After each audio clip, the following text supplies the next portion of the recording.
রমজান মাসে ইফতারের সময় খাবারের অন্যতম প্রধান উপকরণ খেজুর। সূর্যাস্তের সময় বিশ্বের কোটি কোটি মুসলমান এই খাবারটিকে বেছে নেন রোজা ভাঙার জন্য।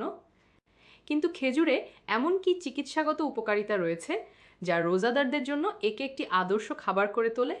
চলুন জেনে নিই। প্রথমত, অনন্য পুষ্টিগত উপকারিতা।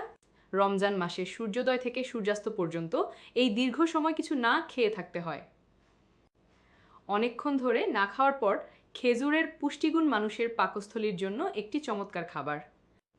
যুক্তরাজ্য ভিত্তিক পুষ্টিবিদরা বলেন, যখন আপনি রোজা ভাঙেন তখন আপনার শরীর তাৎক্ষণিকভাবে গ্লুকোজ তৈরির চেষ্টা করে, কারণ শরীরে জ্বালানি হিসেবে এটির প্রয়োজন হয়।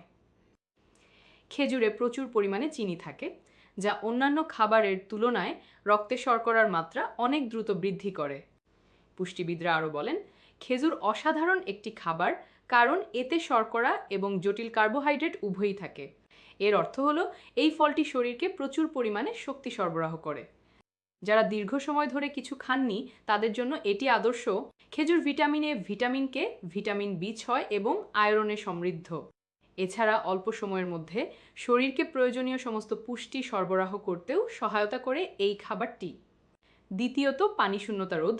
খেজুর একটি শুকনো ফল হলেও এটি মানুষের শরীরকে হাইড্রেটেড রাখতে সাহায্য করে।